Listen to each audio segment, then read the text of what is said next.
Yeah. So there's non-acceptance of lighting lamps in front of photos or anything of that sort. Yeah. So I'm just wondering if you might have any thoughts or ideas on. I was just thinking, to light a lamp, just light a lamp, and in my heart I know what the lamp's for.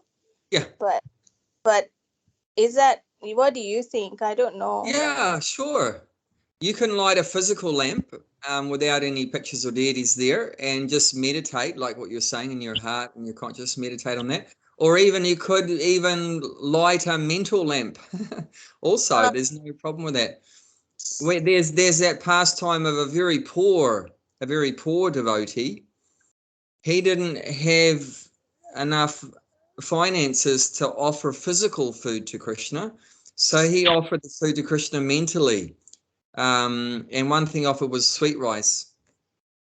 And mm, then before offering it in his mind, he wanted to make sure it wasn't too hot because you don't want to offer hot sweet rice. It's not a nice service. So he put his finger in it, and in his mind, his finger got burnt. And when he came out of his meditation, his physical finger was burnt. It was done in his mind, but his actual physical finger got burnt. And then at that time in Vaikuntha, Lord Narayan was laughing, and Lakshmi Devi asked her husband, "Why are you laughing?" And he said, I played a joke on my devotee in the material world."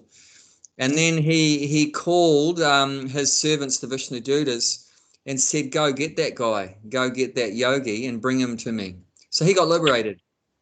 And that wow. was just by doing it in the mind. So doing bhakti, it can be done with the body, with tangible material things or physical things, and it can be done in the mind also. And that's called that part of the process.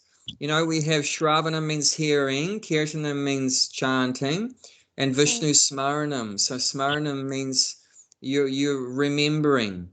So it means just in your mind.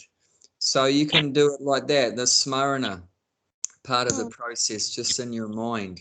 So that's no problem. That's perfectly fine. And as we know, Krishna already has everything. He doesn't need a lamp. It's not that he's in darkness and he needs some light, but it's meant to, be good for us. It's not that it's good for him. So it's for our benefit. So it doesn't matter. Oh, you didn't offer him a lamp. Oh, that's terrible. No, he doesn't need your lamp, but it's just to help you to focus your consciousness on him. But you can do it in your mind, no problem. mm. He doesn't need physical food, physical money, physical temples, physical anything. But it's just for our benefit that if we want to offer food to him or we want to give some money to him or build a temple for him, it's for our benefit, not for his benefit. Yeah, so you can do it in the mind because all he really wants is our heart. Is Mm. our heart. What's our heart? There's one aphorism says Bhava Grahi Janardhan. That's one of Krishna's names, Janardhan. Janardhana means he's the maintainer of everyone. He's the Mm. main Jana means people. So he's the maintainer of the people, Janardhana. So that's one of Krishna's names. The name is also there in the Bhagavad Gita. That he's the maintainer of everyone. So it says that he accepts Grahi, he accepts your bhava, your feelings, Mm. you're feeling in your heart. So the main thing is you have that bhava. That's what he really wants. That's what he's taking.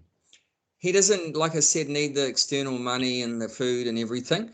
But of course, if you do have money and do have food, you should give it to him. It should be given to him. But even if you don't have that, it doesn't matter. The main thing is you give with the feeling. Mm. We know that in Krishna's Dwarka Leela, that Duryodhan invited Krishna to come and eat in his palace.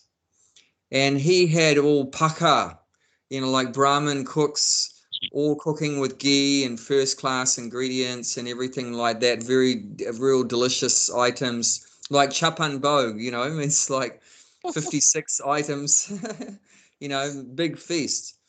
And so he invited Krishna to come. What did Krishna say? No thanks. Sorry, I can't come. He didn't want to go. He didn't want to go because there's no bhav. There's no bhav. Duryodhana hated Krishna. In fact, well, even worse, he hated Krishna's devotees, the Pandavas. That's it. It would be better to hate Krishna than hate Krishna's devotees. If you hate Krishna, Krishna won't be so upset. But if you hate Krishna's devotees, Krishna's really upset. Of course, if you hate Krishna, who's upset? Krishna's not so upset. I mean, he is upset, but not so much. But who is so much upset if you hate Krishna? Krishna's devotees. The devotees are upset. See, because that's love. When you love someone, you don't care about yourself. You care about the person you love.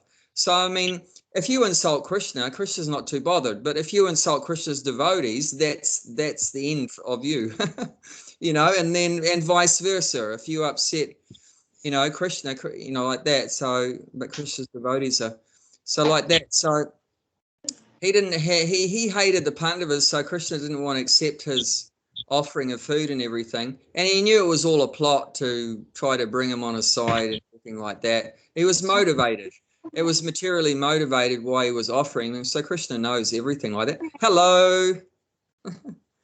Hello. Nice. Later. Nice. He wants iPad. That's all right. But he has a Krishna conscious father. He doesn't realize his good fortune. I don't know about that. He's so fortunate. I used to ask him to do a japa, say for a few times, and then give him the iPad. But nowadays he's playing too much, so I have to control it. I have to hide it. I'm not charging it at all. He's very fortunate. Sorry? He's very fortunate. He doesn't know his good fortune, but he's very fortunate. Yeah, well, I don't know how. Yeah. Well.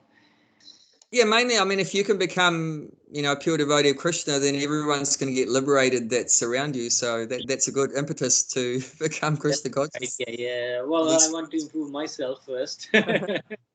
Yeah, and also that's the best way to get him to do something is by that, kids generally, they're like sponges and they soak up things around them and they imitate, people that are their role models. Of course, their role models is mum and dad and that. So if they see mum and dad or whatever chanting and doing these things, offering food or doing an arti, then they, can, usually imitate that. So that's a very good way. Generally telling kids what to do is not going to work very well because we're like rebels, especially in Kali Yuga. But if you're a good example, then that's attractive. We all have our role models and like that, and we get attracted to follow, people that are doing something nice. So that's a good way. Yeah. I mean, you're doing it yourself, spending time chanting and hearing about Krishna. So, and just let that soak in. It may take some time, but don't think they don't notice because they're sponges, so they do notice. They might be rebelling against it, but it is soaking in slowly. It's there, and they hear the bell ringing and the arti or whatever. That's going in, subconsciously. They hear the holy name. That vibration's going in. Prabhupada said that even after a party of devotees going on chanting on the street, which is called Harinam, even after they've gone through, if someone else comes down the same street even hours later, that vibration of the holy name is still there. And it goes into those people and it benefits those people. Wow. Even they might not have actually seen the Harinam group, but they just walked down the same area that the devotees walked 1 or 2 hours before, and they're soaking up all the good vibrations. So we can't imagine the benefit. It's just amazing. And purifies their surroundings, I guess. It purifies. Yeah, so even your whole house is becoming purified by you hearing Bhagavad Gita or Isopanisad and you're chanting japa and all these things. The whole house is becoming sanctified. Yeah, but it's very subtle. It's spiritual life means it's very subtle. It's not matter, it's spiritual. So it's very subtle things. So what were we saying? We were saying about something. What was it? We were Oh, talking about something. his son and when he came in. Oh, just before your son came in, what were we saying? I think you have forgot as well. So, Fish is a source of forgetfulness and memory. yeah, So let's that's see. Anyway, that's all right. We should get on with yeah. We today's should verse anyway. If it comes back, let's talk about that. But yeah, let's continue. So let's read the Sanskrit for today. Mantra 10. Mantra 10. This is too good, this verse. We're not moving on. Yeah, let's recite the Sanskrit. Anyareva hor vidyaya. Nyadahor vidyaya. Vidyaya Iti shushruma dhiranam. iti Sushrumadhiranam Yenastad vichachakshire. Shri Next. Deepa, it's your turn to start. Anya Devahur Vidyaya Anyareva hor vidyaya. Nyadahura Vidyaya Nyadahor vidyaya. iti Sushrumadhiranam Iti shushruma dhiranam. Yenastat Vichachakshiri. Yenastad vichachakshire.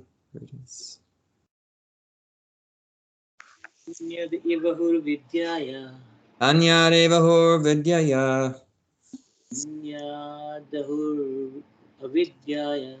Nyadahor vidyaya. Iti shushruma dhiranam. Yenastad vichachakshare. Yenastad vichachakshire. You just did it from memory. No, not really. I'm looking. But it's. I'm trying to. Yeah, I can remember it now. I think probably. I like the word. Yeah, it's not that difficult, but yeah. Prabhupada said that he said, why are we repeating the verses again and again? Because like before Bhagavatam class or whatever class he would give, they would repeat the verses many times over. And he said, why are we repeating it again and again? The idea is that we memorize the verse. That's the idea why we say it again. I mean, we're only doing it once because we don't have much time, so, but, traditionally it's the verse is repeated many times before they start speaking. And the idea is that we can memorize it. And if you keep doing that again and again, saying it, then that it'll slowly soak in.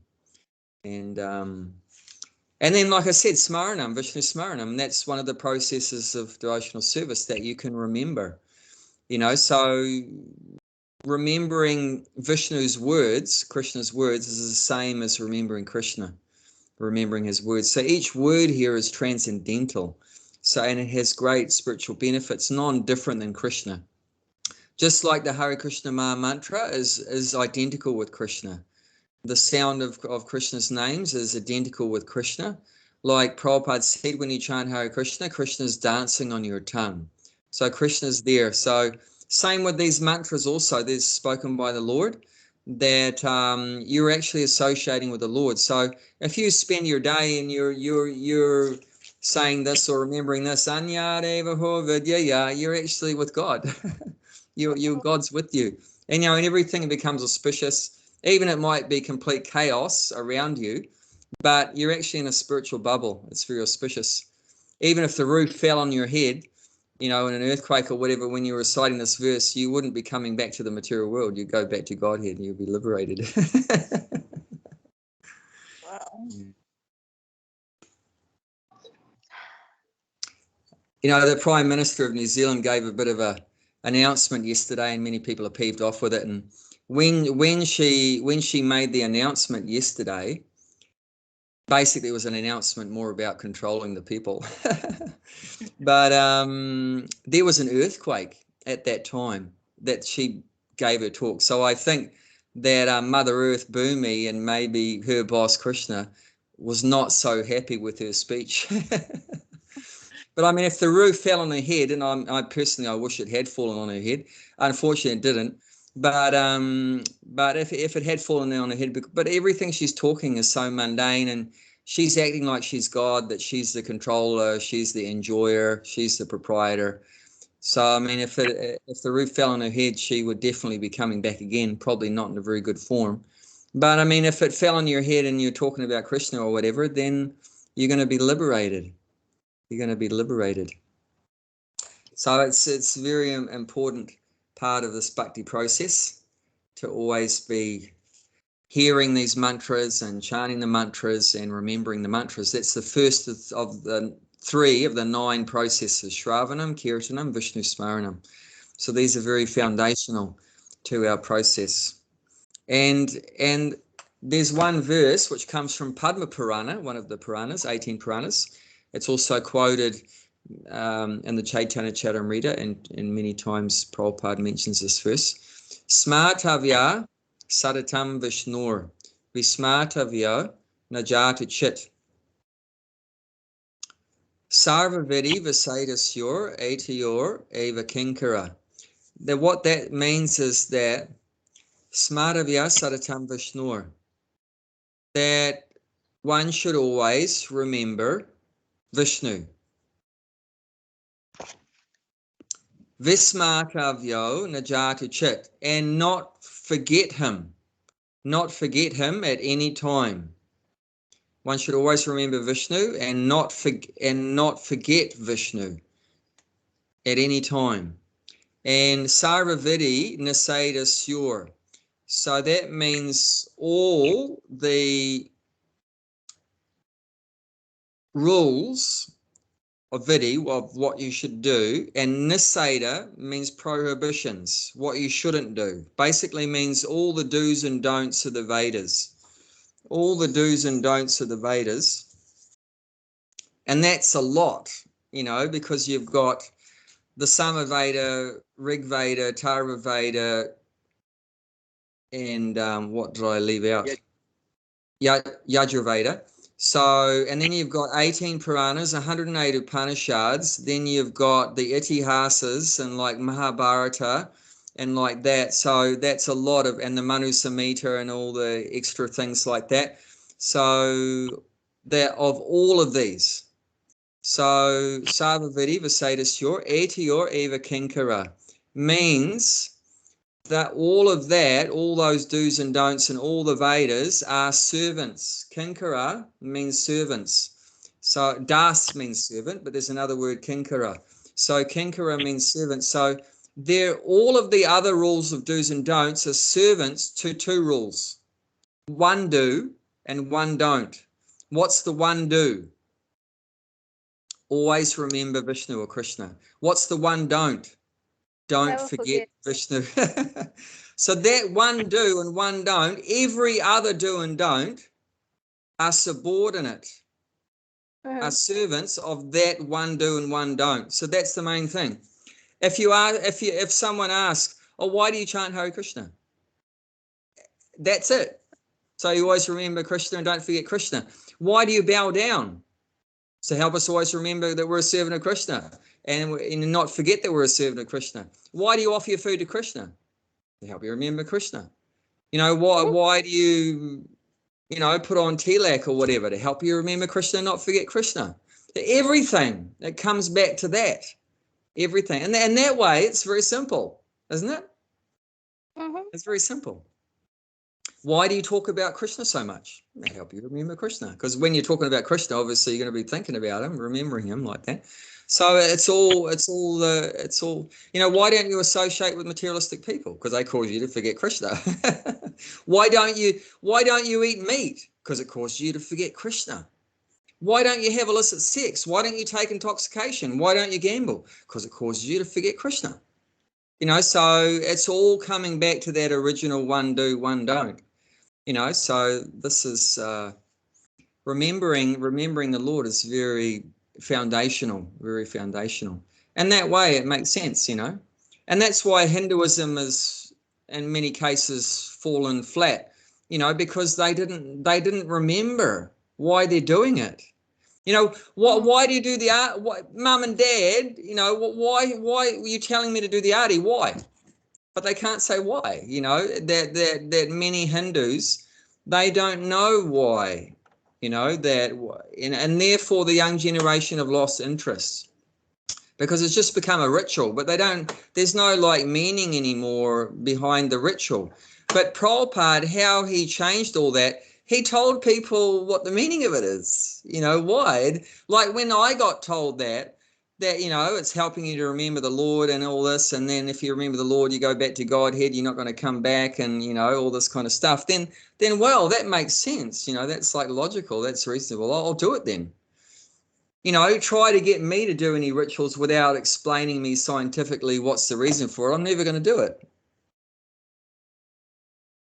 I'm never going to do it. You can't force me to do anything. But if you explain me, you know, scientifically, reasonably, that there's some benefit, some purpose there, and it's beneficial, it's going to be good for you. There is a verse in Bhagavad Gita where say at the end of your, you know, at the time of your death, if you remember Krishna, then you will go to Goloka, Vrindavan with him. Yeah, yeah. So I mean, that's the 8th chapter, text 5. Yeah. That's the 8th chapter, text 5. It says if you don't remember in everything, you won't be able to remember at the end, obviously. So it's another way of looking at it, isn't it? Yeah, this is our practicing for remembering him at the end. You know, we're practicing now. There's another interesting thing I was looking at, reading 17th chapter. It says every action we do, there are 5 factors involved, I think. Yeah. Yes. And one of them is the super soul or Paramatma, which is... Yeah, he's one of the 5. However, he's the most important of the 5. Yeah. Because one of the five is us, you know, so, but we're not the most important factor, but we are a factor. And, you know, he, you know, arranges things according to our desire. So, you know, our desire is important, but he's the one that ultimately has got to sanction it. You can desire whatever you like, but if he doesn't tick it off, if he doesn't sign on the dotted line, it's not going to come true. I think that's the word used, sanction. That's the word used in the purport as well, sanction. He's the sanctioner. So he's a even sanctioner. if you do anything, I think body, what are the 5 things? I think body and the place. Soul. The place is one. Place is the body, and the Atma, which is basically self, I think. Yeah, soul. So us, out the soul and its desire. Sorry. And then the body and the actual place where the body is. Yeah. And the time factor, Kala. And then I think senses, instrument, and the endeavors. And the 5th one is obviously super soul or... Yeah, the super soul. Yeah. So if these are the 5 factors, that means you have to remember him all the time, whatever you're doing, because without him, whatever you're doing, any action you're doing is not complete. You have to remember 5 factors. So you have another point, I mean, looking at that perspective. Yeah. And all 5 needs to be there. I mean, if you don't have any senses, means if you don't have a body, basically, because a body means made up of senses, then there's no action as well. You know what I'm saying? So, and also, you know, the particular environment you're in, that's also has an effect on the result of the action as well. Like if the place you're in is under lockdown, that's going to affect your actions also. So that there's many factors, you know, so all those have to be taken into account like that. Yes. Okay, so Narendra, do you want to read the translation, please? The wise have explained that one result is derived from the culture of knowledge, and that a different result is obtained from the culture of nescience. Okay. And Deepa, do you want to read, we're up to number 10. 10. One should not accept more than he requires for the maintenance of the body. So this is relating to, like we've been talking about, Bhagavad Gita 13th chapter, text 8 to 12. So this is relating to where Krishna says, Indriyateshu vairagyam, which there it says, what does he say there? He says, I know what it means, but I don't know what words he used there. I think it means renouncing the objects of the senses. I think that's the words he uses. Renouncing the objects of the senses.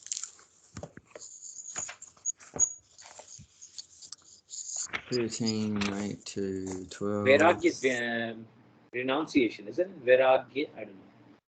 Indriyatesu vairagyam, which he's translated that to say renunciation of the objects of sense gratification. Yeah. So, and that's what vairagyam means renunciation. Renunciation means give it up, so giving up. So renunciation. So like the renounced order is called sannyas. Sannyas means the renounced order. So they've given up sense gratification. They've given up sense gratification. And then indriyateshu vairagyam. That's this particular point 10. So indriya means the senses. And so this is talking about the objects of the senses. That's what it's saying here. What did we say? Yeah, renunciation of the objects of sense gratification. So it's interesting that so indriya means senses and artha means of value. So the certain objects have value to a certain sense. What has value to the sense of your tongue? What has value to your tongue? Does money have value to your tongue? Does no, it doesn't. So what has value to your tongue? Taste and yeah, the tongue's function is to taste. So it needs something that has taste. Some object, an object that has taste, some flavor, some taste, that has value to your tongue. So that's the object. So with each sense, there's an object that goes with that sense, means that has value to that sense. Like what's that? To speak as well, to talk a lot of things which are not necessary is yes. So that's also the sense object for the tongue. Because the tongue has two functions, right? It tastes and then it vibrates, it talks. So those are the objects for the tongue. Not a flower or something. See, a flower has a smell like a rose. That sense object goes with what sense? The nose. The nose, right? Because the nose smells. So something that has a smell. So the sense is called indriya and the object is called visaya. Visaya. So visaya is the sense object and indriya is the sense. So with every sense, there's a corresponding sense object. And this process of the sense, enjoying the sense object, that is called sense gratification. So that word is used many times, those two words. Prabhupada is many times using the word sense gratification. So that's what is sense gratification. That's a particular sense of this body, which is connecting up with the object, enjoying a particular object, like smelling a flower with your nose. But you don't put the flower in your ear. You don't put it in your mouth. That goes with your nose. So there's a particular, object that goes with a particular sense. Like for the eyes, for example, the object for the eyes is something with rupa.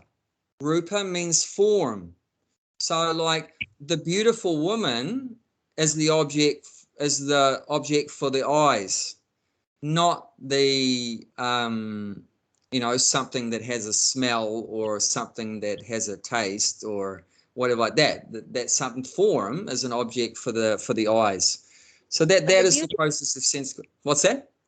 The rose, the beauty of the rose can be for the eyes also. True. Yeah, the form of the yes, true, correct. Yeah, that's a good point. The beautiful form of the rose. Yeah, so that's true. That's true. That's true. Yeah, so there's corresponding. Can be of two different. I mean, okay, the same object like flower, the rose, can be an object for your smell. I mean, nose. Multiple senses. Yeah, and you can actually eat roses. I mean, that's rose water, right? Gulab jal, gulab pani.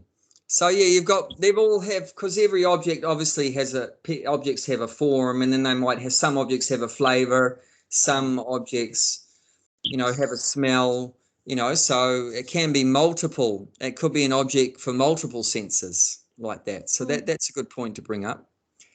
But so detachment from the objects of the senses. So what does that mean?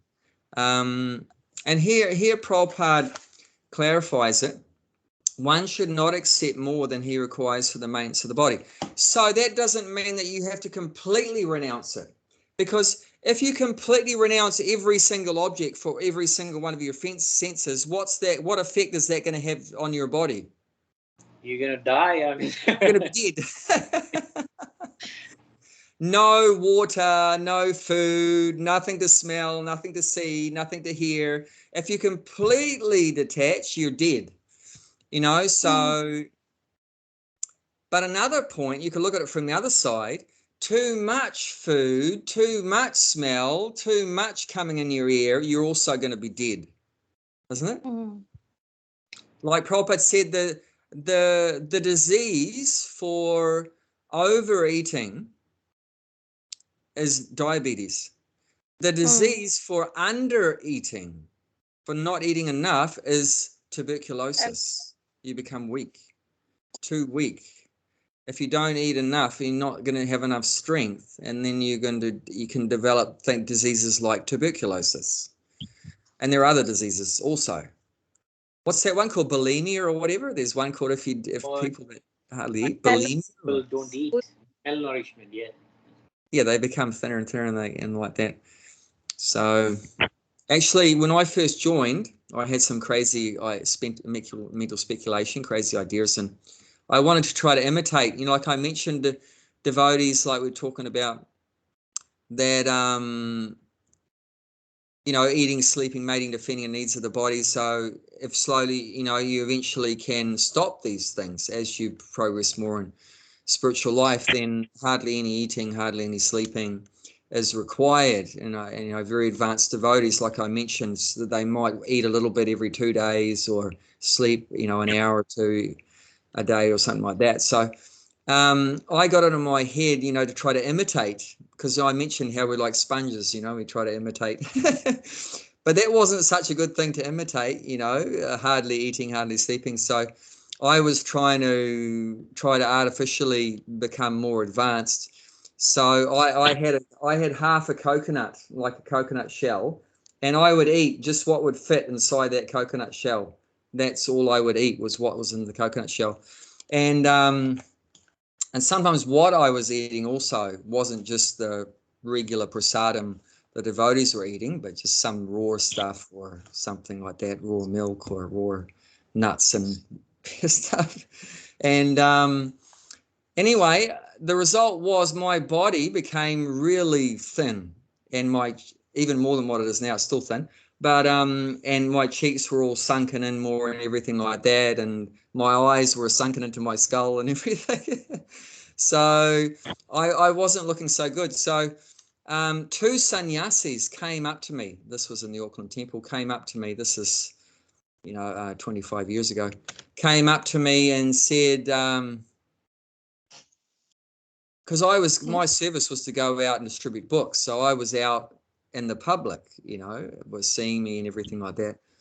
They said, "You are such a bad example of a devotee of Krishna. If people see you, they're going to think, I never want to be a devotee. So you're such a bad example. So we're confining you to the farm. We're confining you to the farm. You're not allowed to go out and distribute books until you get your health back together. And they said, your service from now on, you have one service, and that's to eat. So your service is to eat. That's a good service, huh? So yeah, what's that? No wonder you are always feeding us. You are always giving us a lot of food when you were here. Yeah. So yeah, you have to eat the right amount. So not too much, not too less. Both sides is not good.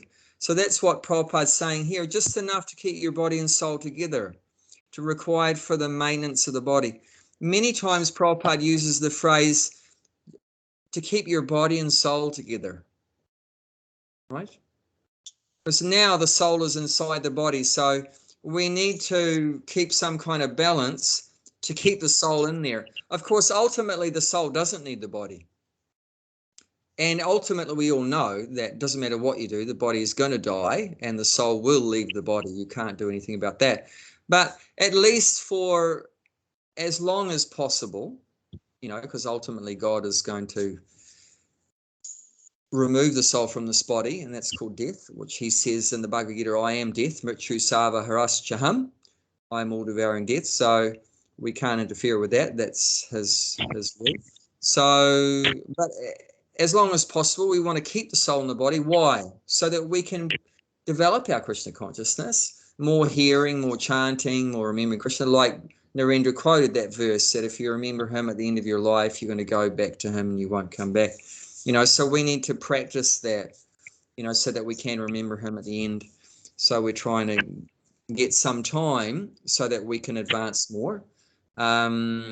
If we died today or tomorrow, we're not so sure, because there's still a few gaps in our consciousness, a few shortcomings we're trying to work on and everything. But lust, greed and anger and stuff we've got to deal with, and pride and envy and that. So there's a bit to work on. So we need some more time. So yeah, keep eating, keep sleeping, everything, keep the body working. So of course, because when the body is not functioning anymore, then the soul has to be transferred to another one. And that's what happens. When one body's not working, then Krishna arranges that the soul is transferred to another body, which works. And then so you get a new body. Like when your car is really broken down, what do? You get in a new car, right? When your clothes, like I've been working on the farm, so I go through clothes like anything here.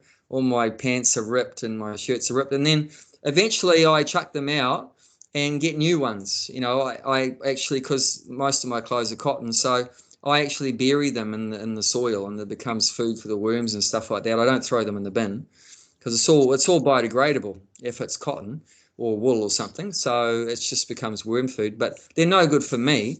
So when it's all ripped and everything, so then you get a new one. So, and Krishna uses that example in the second chapter. Just like you go from you change your garments, so the soul similarly changes into another body at death. So you get a new body. So when it doesn't work anymore, then you get another body. So I mean, you try to keep it working as much as possible, for as long as possible. And for that reason, we should accept whatever sense gratification necessary to keep the body and soul together. But this point is here, that just what you require for the maintenance of the body, what more than what you need for maintaining the body, that you should detach yourself from that. Yes. Then the vairagyam is for that. So whatever's too much, more than what you need, like you work out how much money I need to survive. More than that, and that's where charity comes in, like in Vedic culture, it means what is charity? Charity is, more than what you need to survive. You just give it to someone else. And imagine if people did like that. Like I mean, someone mentioned that, like, for example, the Prime Minister of New Zealand gets more than $500,000 a year. So, I mean, does she really need all that? You know, how much food can you eat? You know, like that, how much is your rent, everything like that. You know, imagine if she gave away a portion of that, which is probably, you know, doesn't need to keep much. So that could probably, you know, help a lot of people that maybe don't have enough. So, and that was the getting back to the first verse of Isopanisad, right? You should just take your quota and not take other people's quota. This is a big problem that, you know, someone has too much and then someone doesn't have enough. But if everyone just took enough, just enough, not more than that, then there's enough for everyone. So why isn't there enough for everyone? It's not because God isn't supplying enough. It's because some people have taken too much. Does that make sense? It's not being distributed properly. It's not being fairly distributed. Like sometimes I remember when managing the farm that sometimes people would come up to me saying, "Oh boy, there's not going to be enough prasadam for everyone. There's just so many people come to the temple." I mean, some days we get 300, 400, 500, 600 people come to the temple. But I never had any anxiety. I just said, "No, there's going to be enough." I said, whatever's there, whatever prasadam is there, you just give everyone the same amount. You just distribute it equally. I did not allow anyone to go into the kitchen before it would go to the public and stock up, fill up their tiffins and dubbers and tiffins and everything and stock up and take all the, wow, look, there's pakoras there, I'll take those, and, you know, I'll take that. And no one gets, you know, any special preference or anything like that. It just equally everyone gets whatever X amount there, then it's shared out amongst whoever's there. Not that someone, oh, the pujari, he's going to get more, you know, and this person gets less. No, everyone is same. In God's eyes, we're all same. No one is a big person. No one is small person. We all get same. And normally it was my practice. I'd be the last person, one of the last to eat, you know, and just to try to set a good example like that. Not that, oh, temple president, he has to eat first and he gets the big plate and you know, gets all the best things. No, I'll eat last. And if half the things are gone, tough luck. Tough luck. Prabhupada said that's Vedic culture. What's that? I said this is the peace formula for the world. I mean, this basically saying, you know, just taking what's required. There won't be much problems in the world. I mean, if you're just looking for, you know, just to maintain your body. Yeah. So, people are fighting for what? As you said, possession, you know, capitalism. One wants everything, the other wants. If everyone just rely on God and just, you know, use the quota they need, that's it. Then there won't be any fight. Only that's very strong. Yeah. And as you pointed out, the first text of Isopanisad tells that you should take only the quota for yourself. And then that solves 99.99% of all of our problems right there. Yes. If we just follow that one thing, because 99% of our problems comes from not following that we're greedy and we take too much and that causes so much problem, and then someone else doesn't have enough, and that, you know, then mother nature is not happy with us and gives us an earthquake and a famine and this thing and the pest, you know, viruses and everything, and, you know, because she's peeved off that, you know, I mean, it's like if one of the kids is, you know, hurting another child, how's the parents going to react to that? They're going to be very upset. They'll be like, you rascal, you know, why you do like that? You know, they're going to be punishing us. So, you know, that's why we suffer. That's all of our suffering. Like, example, you know, where our tongue's too greedy and we want to eat animals. But what's the reaction for that? Because of our greedy tongue, what's the reaction for our greedy tongue taking more? We're supposed to be eating fruits and nuts and, you know, and rice and vegetables and stuff. But instead of that, we take more than our quota, because our quota is vegetarian food for a human. See, even you have teeth of a vegetarian. These are vegetarian teeth. You know, if I was a meat eater, I'd be having fangs. You know, I'd be having like sharp, like my dog. You should look at my dog's mouth. It's all like so sharp, like needles, you know, for ripping flesh. You know, his mouth is designed for ripping flesh. And I've seen him. You know, if he finds a possum or a bird or anything like that, he just devours it. You know, nothing's left. The bones, everything. I literally, there's no bones left. He even can chew bones. All the skin, the fur, the bones, it's all gone. And does he have a knife and a fork? No. No. just with his mouth. He's set up for that. But we're designed for eating vegetarian food, you know, so that's our quota. But we want to set up a slaughterhouse and eat animals and that. But what's the reaction for taking more than our quota? Then there's wars, then there's pestilence, famine, droughts, you know, tornadoes, tsunamis, COVID, you know, everything, you know, because of that reaction, punishment. You know, Mother Nature's saying, you rascal, you can't do that, you know, to the kids, you know. Makes sense, isn't it? Definitely. Yeah, so we should just take what we need, and then that'll be good for us and good for everyone. We should just do that just for maintaining. Oh, and I was saying about charity. So especially for a grihasta, means householder, there's one part of the dharma, or the religious principles for a grihasta, is to give charity, because generally grihastas are the ones that are engaged in economic development. Generally brahmacharis, vanaprastha means retired, and the children have grown up and mum and dad's retired, and then sannyasi, that means, you know, fully renounced preacher. Then they don't do any economic development in Vedic culture. No economic. Only ashrama that's doing economic development, making money basically, or used to be gold and so forth, but now, you know, paper money, is the grihasta. So they've got the money. So, and none of the other ashrams have any economic development. So how will they get supported? They are supported by charity, I guess. That's what he's saying. From the grihastas, yeah. So the grihastas meant to maintain the brahmacharis and the vanaprasthas and the sannyasis. That's Vedic culture. So they can focus on what the real purpose of human life is, spiritual development.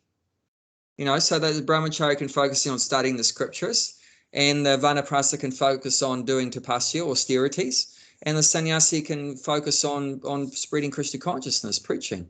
They don't have to worry about where's food or where can I sleep or anything, because the grihastas are going to help them out there.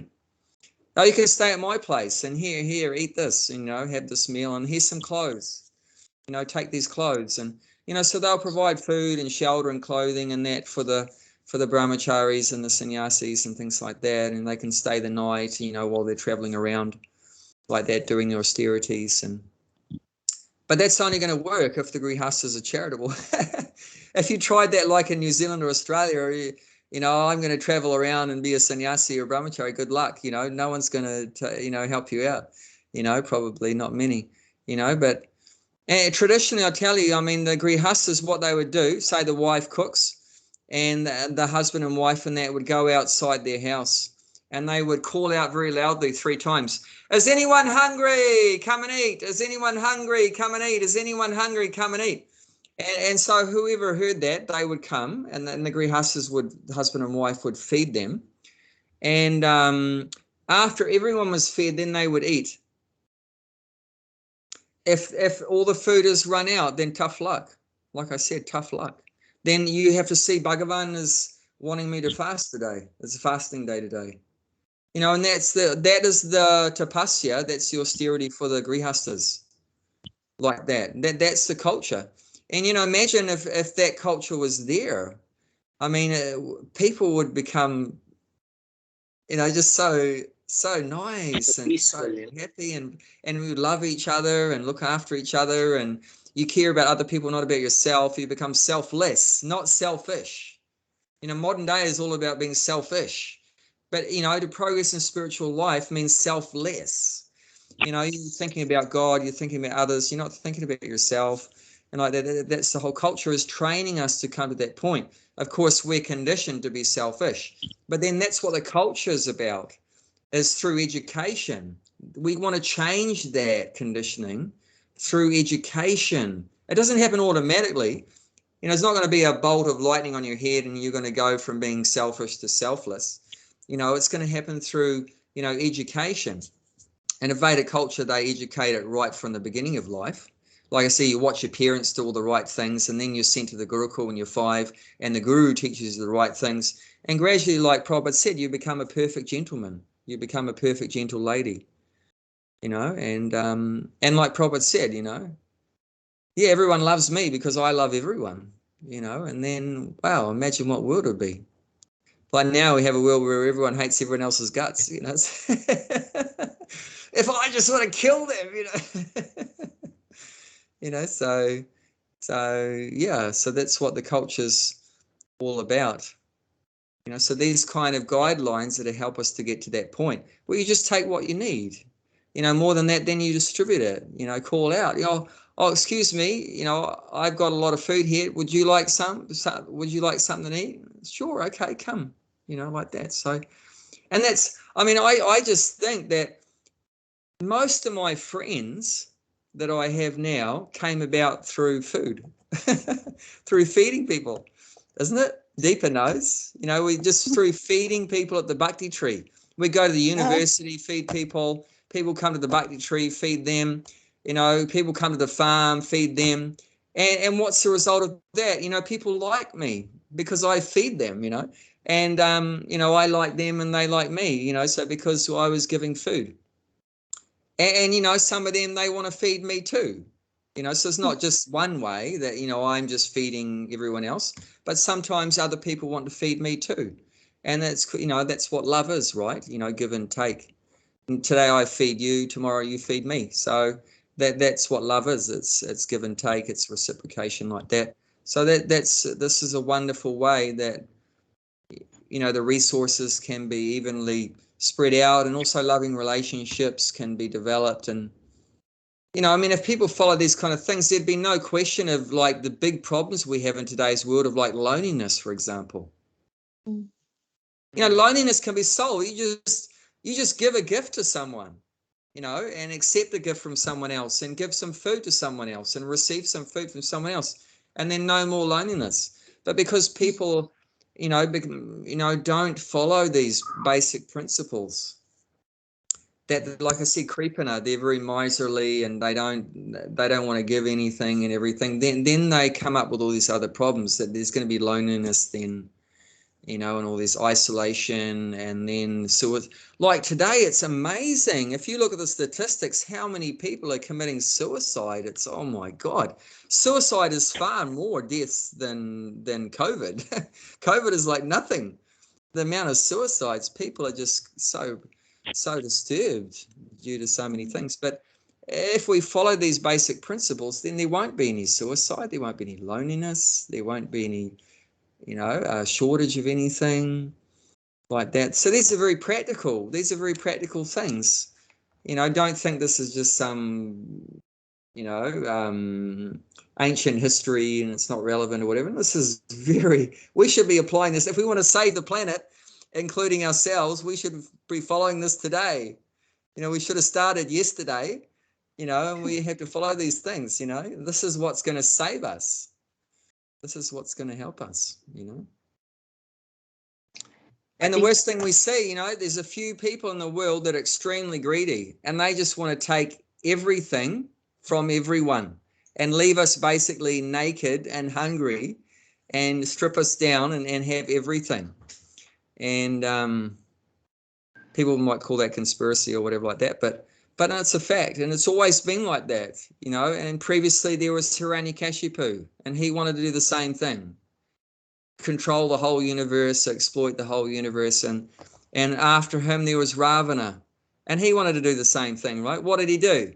Oh, there's a good-looking woman over there. I don't care that it's Ram's wife. Let me just grab her and take her too. So it's not a new thing. It's been always there. And whether you call them an asura or a rakshasa, or a politician, I couldn't help put that one in.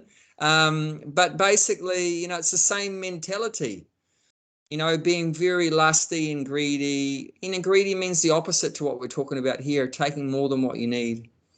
You know, not being greedy means you take just enough to survive.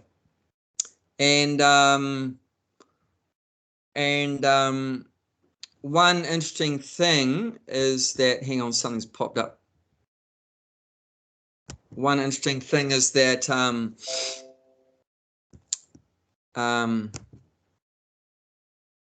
it's amazing how the mind can get distracted. Just this thing popped up on the screen and took my concentration away. The mind is like that. So yeah, that's a very important point too. Okay, it's saying here we should take what we need. But how do you know how much you need? Is it going to be the same for everyone? No. See, like what a Brahmana needs is different than what, for example, a Kshatriya needs, which is different than what a Vaishya needs and different than what a Sudra needs. So depending on your Varna and your ashrama also, you're going to have different requirements. Like obviously if you're by yourself, a brahmachari, you don't need very much. You just basically need 1 meter by 2 meters to lie down on the floor and maybe 2 times prasadam a day. And that's enough. You know, some kitchery or whatever like that's enough. And I mean, I know because when I was a brahmachari, we didn't have anything. You know, we didn't have our own house. There was like 4 of us lying down inside of a bus, you know, or lying down in one room, and in the other 2 rooms there'd be another 4 brahmacharis in each room. So we may have like 12 people in one house, brahmacharis, and we just have we roll out our yoga mat and sleeping bag in the night, and during the day, you know, it's all rolled up and the floor is all clear. So that's all we had, and we were happy. But then, like now, if I look, now I'm a grihasta, now I have a whole house like that, and so many and more things, you know. So it's going to change depending on what you need. Is you can't say what I need is the same as what you need, or vice versa, or the same as what she needs. No, it's going to be different depending on your vana, your ashram, your level of your consciousness. Like obviously, you know, it depends on the work that you do. Like for a king, if a king or a leader lived in a little hut, would that be very good for him, you know, fulfilling his duties? Well, would the citizens respect their leader if he lived in a little shack or under a tree or something? Now try to think about it, because, you know, the common people, they're pretty stupid. So, and that's not being derogatory, that's just being, you know, most people are like Sudras, means ignorant. So that they are impressed by something physically impressive. So try to understand, you know, why in Vedic culture the king, he would live in a palace. There's a reason why he's living in a palace. It's an impressive place. You can realize, even you're not very intelligent, that this person that controls this land is very powerful. He's very opulent, he's very powerful, he's very strong, and like that. So it helps to, you know, to have a nice respect from the people. And also it has to be a strong building, because there may be enemies coming to attack. So he has to have it fortified, and it has to be thick walls. It can't be a little shack, right? The enemy's going to come and just blow on it and it's going to fall over, you know. So, you know, in order to do the work that he has to do to protect all the people and keep people, you know, respecting his position and everything like that, so they're going to be obedient and everything. Therefore, he needs a big place to live and everything like that. And generally, you know, he's got he needs to be very strong to do his work to protect the people, so he has to eat a lot. So what the Kshatriya is eating is not the same as what the Brahmin is eating. He has to go out and fight battles for days. Sometimes he wouldn't get to sleep for days. So when he eats, he's eating like this much, you know, like a mountain of food, you know. And Jaiti told me she saw some, when she was in India, saw the clothing of one particular Rajput. And she's saying even like had on display his pajamas. Even his pajamas were like, you know, like meters long. Like he was huge. He's like physically huge and powerful. So, I mean, obviously, because he has a big body, he needs to eat a lot, you know, and he's got to, even it said like his sword and that, you can't even lift it up. You can't even lift his sword off the ground. It's like so heavy. You know, so it depends. You know, the needs are going to depend a lot on the particular circumstances and what your work is and everything like that. So that's just what I'm saying.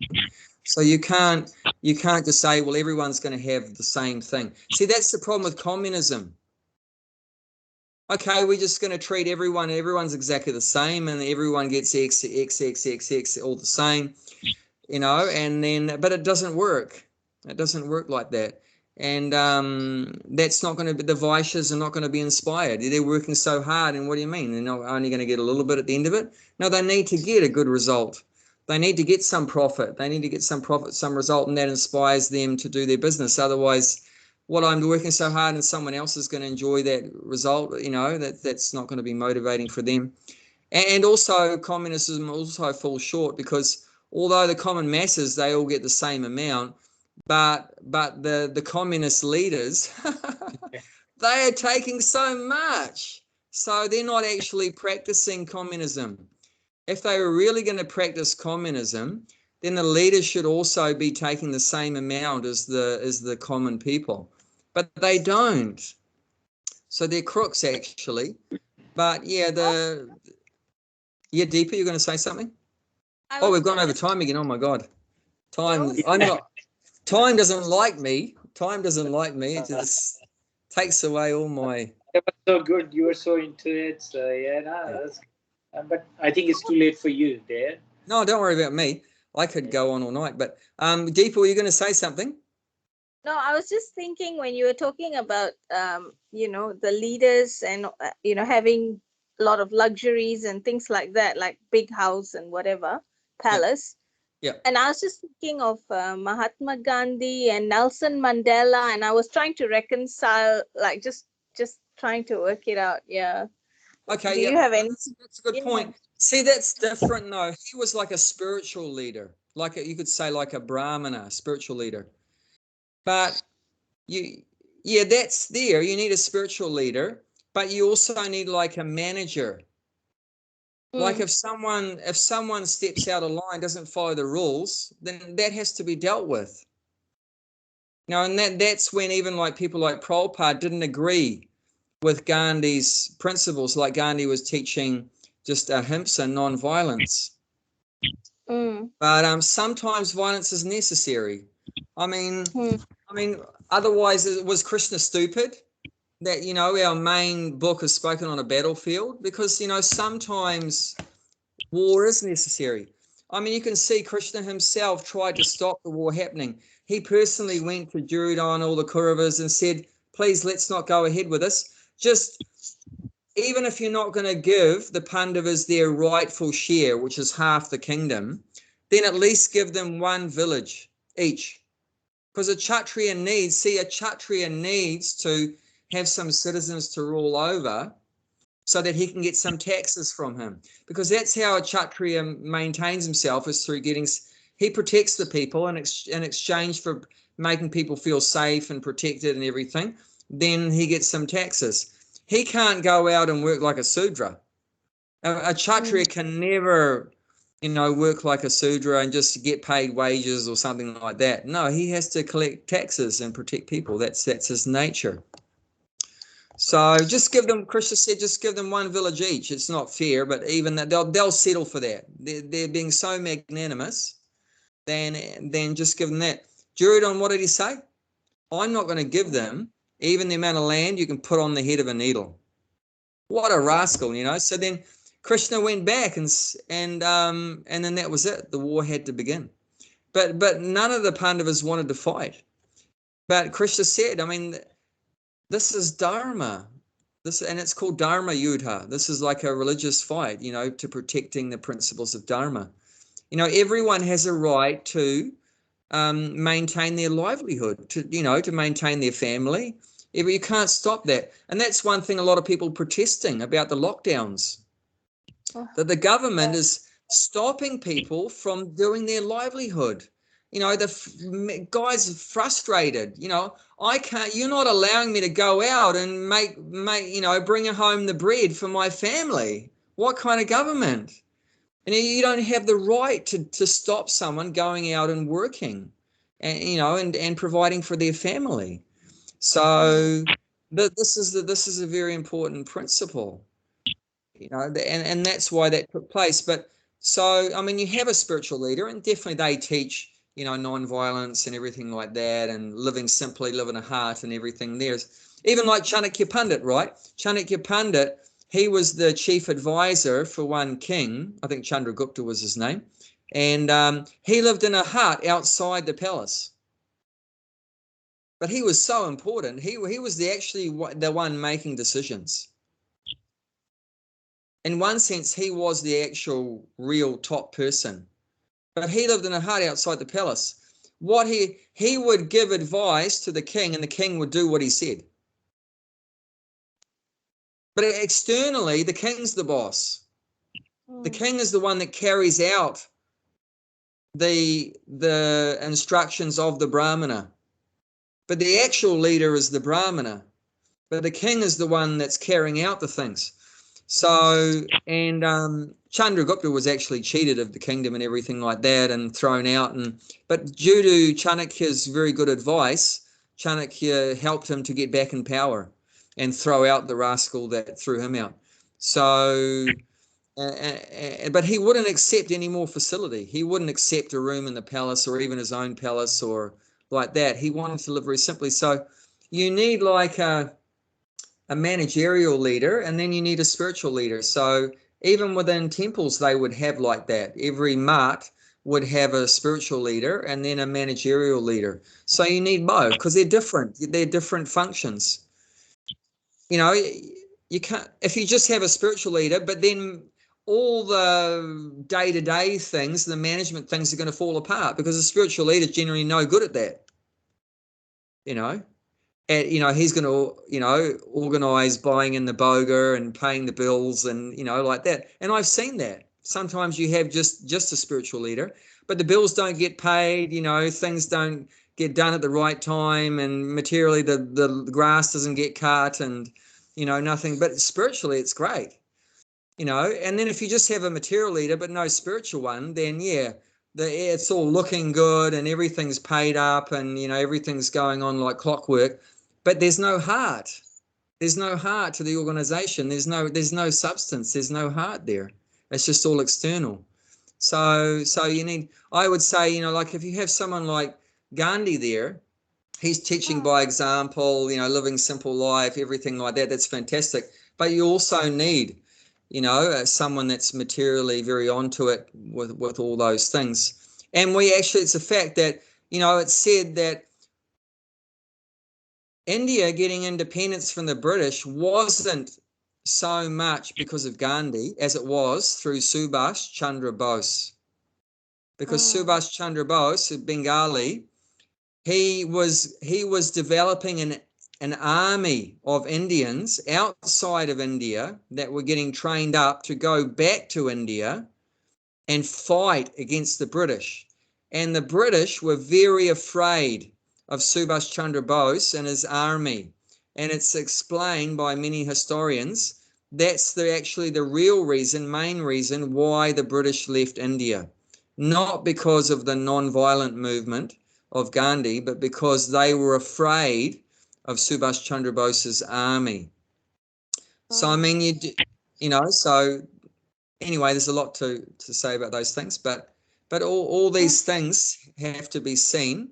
And yeah, we all need different quotas. We have, so like it's saying everyone has their quota in that first verse, but it's not saying everyone's quota is the same, is it? Even like Prabhupada mentions, what's the quota for an elephant? Is it the same as it for an ant? No. Like an elephant eats, I can't even show you how much an elephant eats, but an ant only eats like a grain of sugar a day. But an elephant eats like, so many kilograms. So, different. So we have to understand individually what our quota is, and that takes some knowledge, you know, some guidance, you know, what our quota is. Even like in terms of how much work to do and like that. One time, a disciple of Prabhupada, the disciples were talking about another disciple, said, "Oh, such and such of your disciple, he's started working in a factory." And Prabhupada didn't say anything. Okay, you know, he's working in a factory, no problem. You know, probably was a grihasta, had a family. And then they continued walking. It was a morning walk, and they said, "Oh, he's so tired when he comes back from work. He doesn't have. He's not able to finish chanting his 16 rounds because he was an initiated disciple, so he'd promised to chant 16 rounds. So they said, "Oh, he's so tired he can't chant his 16 rounds." And Prabhupada stopped walking immediately and said, "What? He's not chanting his 16 rounds? He's an animal." And all the devotees went, Prabhupada just called his disciple an animal, you know, because, you know, that's too much. You know, if you're working so hard, because that's also quota, you know, your time you're putting into maintaining yourself, your family, how much you're working, that's you've exceeded your quota because you don't have enough time for your soul food, for your spiritual nourishment, spiritual development. Prabhupada didn't say anything that he's working in a factory. No problem. You work wherever you like. You know, work, it doesn't matter where you work. Do whatever work you want, but not so much that it cuts into your, you know, spiritual well-being, your physical health or whatever like that. You know, Prabhupada was concerned about devotees' health. You know, you've got to look after your health and also the health of your soul, you know, that you chant and you know, like that, hearing about Krishna. So that's why we need some guidance, some guru like that to help us to understand what our quota is. Because no one might not have ever thought about that. Oh, there's no big deal. Yeah, let him work as like an ass, you know. But immediately Prabhupada made it so clear. Because why did Prabhupada call him an animal? But you just think, you know, what's helping to maintain our Krishna consciousness? Hare Krishna, Krishna Krishna, Hare Hare, Hare Rama, Ram Ram, Hare Hare. And if we don't do that, then we may forget Krishna.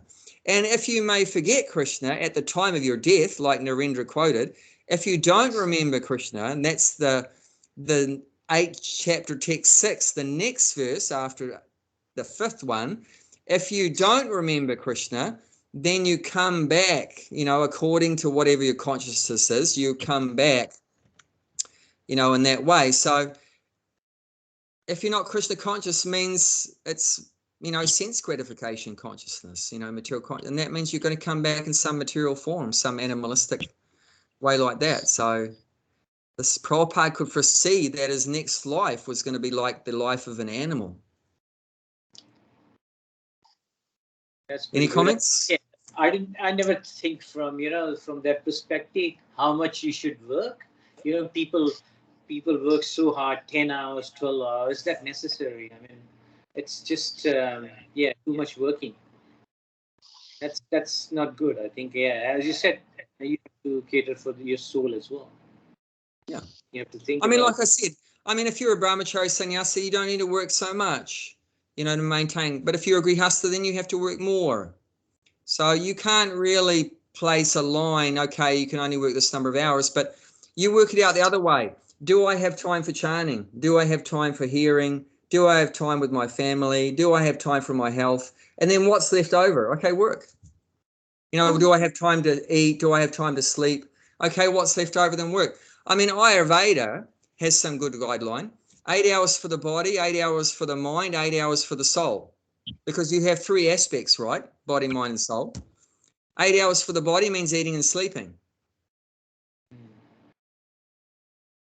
8 hours for the mind, that's your work. Because the way the psychology works, a man, or you could say a woman, only feels satisfied if they've provided for their family. You know, if a man has not done anything to provide for his family, he feels, I'm useless, I'm like rotten, I'm just a no-hoper, you know, it's like low self-esteem and you become depressed. You know, but when a man feels proud that, you know, I have done my duty to maintain my family, and mentally you feel good. that you've contributed something for society and your family and everything like that. So that's for the mind. And then for the soul, that's our relationship with God. And also the Vedas puts the family time, and the Ayurveda puts the family time in that soul period, because ideally you can do your spiritual things together with your family, like you do arti together as a family. You know, you talk about Krishna together with your family, you do some bhajans with your family. So that's ideal. Doesn't always happen, but that's the original ideal, like that. And that way everything is catered for, your body, your mind, your soul. If it's not, then there's going to be problems like that. So we just try to find the best balance we can. But like I say, it's different for everyone. You know, sometimes not all family members are favorable or whatever like that. So that's all right. Prabhupada's sister, who was initiated disciple by Bhaktisiddhanta Saraswati too, her husband, it was an arranged marriage, as it often was before. Her husband was a meat eater, and she had to cook meat for her husband. So that was a difficult one. But she did it. She did it. She didn't like it, but it was her duty, so she did it. And she would come crying to her brother, to Prabhupada, many times, and Prabhupada sympathized with her. But he didn't say to her, get divorced. He said, you just keep doing it. What to do? You keep doing it. You don't like it, but it's not about whether we like or don't like. You just have to do your duty. Does the Kshatriya always like to go out and fight on the battlefield? No. But it's his duty, right? Someone's got to protect the people. There's only two outcomes. You win and you live, or you lose and you're dead. So that's not a very good kind of job, is it? But yeah, like that. So every kind of occupation has its good side and bad side and like that. But we have to do it, because these occupations, what's maintaining our body and our family, you know, like that. But we should. But see, the Kshatriyas also drawing the line traditionally. They're only fighting to protect their citizens. They're not fighting unlimitedly. I want to get another kingdom. Oh, look at that one. I want to take over Australia. I want to take over India. I want to take over America. I want to get more. See, that's when greed comes in. So they're only fighting when their citizens are not happy and they're being oppressed, or someone else is attacking or whatever like that. There's some other kingdom is not being run properly and the other people are not happy. Then they may step in to get things working better, but they only do it like that. So you just got to work enough, and that takes higher knowledge and culture to know how much to do. Very good. Anyway, there's all these